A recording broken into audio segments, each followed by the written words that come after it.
नमस्कार, मैं शालिनी और आप देख रहे हैं नेशन 9 टुडे, आम जनता की आवाज। आइए बढ़ते हैं आज की बड़ी खबर की ओर। 7 दिन में ही बैकफुट पर ट्रंप, 90 दिनों के लिए टैरिफ रोका, चीन पर बढ़ाकर 125% किया।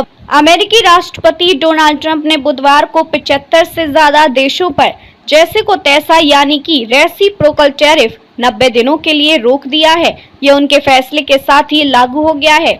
हालांकि उन्होंने चीन को इस छूट में शामिल नहीं किया है, बल्कि उस पर लगे टैरिफ को 104% से बढ़ाकर 125% कर दिया है। ट्रंप ने कार्रवाई चीन की तरफ से लगाए गए जवाबी 84% टैरिफ के बाद की। चीन पर 125% टैरिफ लगाने का आसान भाषा में मतलब है कि चीन में बना $100 का सामान अब अमेरिका में जाकर $225 का हो जाएगा। अमेरिका में चीनी सामानों के महंगे होने से उसकी बिक्री कम हो जाएगी। ट्रंप ने ट्रूथ सोशल पर लिखा कि चीन ने ग्लोबल मार्केट के लिए सम्मान नहीं दिखाया है, इसी वजह से मैं उस टैरिफ को बढ़ाकर 125 कर रहा हूं। उम्मीद है कि चीन जल्द यह समझेगा कि अमेरिका और दूसरे देशों को लूटने के लिए चले गए हैं। ट्रंप ने कहा कि 75 से ज्यादा देशों ने अमेरिका के प्रतिनिधियों को बुलाया है और इन देशों ने मेरे मजबूत सुझाव पर अमेरिका के खिलाफ किसी भी तरह से जवाबी कार्रवाई नहीं की है, इसलिए मैंने 90 दिन के विराम पोस्ट को स्वीकार किया है।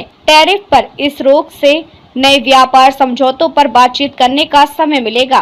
वहीं वित्त मंत्री स्कॉट बेसेंट ने कहा कि अमेरिका के साथ बातचीत करने के इच्छुक देशों के लिए यह दर घटकर 10% हो जाएगी। उन्होंने कहा कि कनाडा और मैक्सिको के कुछ सामानों पर 25% टैरिफ लगता था, अब उन्हें भी बेसलाइन टैरिफ में शामिल कर लिया गया।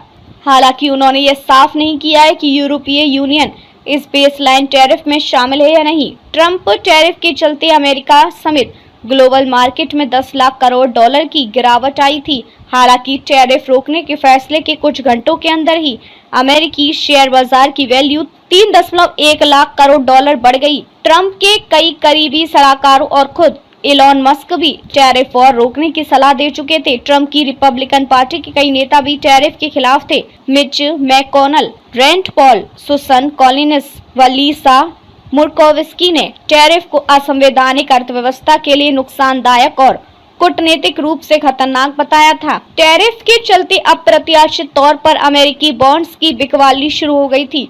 क्रूड की कीमतों में एक भारी गिरावट दर्ज की गई। यह कोरोना काल जैसी स्थिति बन रही थी। वॉल स्ट्रीट के बैंकों ने टैरिफ के चलते अमेरिका में महंगाई, बेरोजगारी बढ़ने और मंदी आने की चेतावनी दी थी। अमेरिका चीन से 440 अरब डॉलर का आयात करता है, इस पर उसने 124% टैरिफ लगाया है। चीन ने प्रोडक्ट्स मंगवाने वाली अमेरिकी कंपनियों के लिए अब इसका विकल्प खोजना बड़ी चुनौती बन रहा था। ऐसे में बाकी देशों पर टैरिफ रोकना इन कंपनियों की सप्लाई चेन के लिए जरूरी था।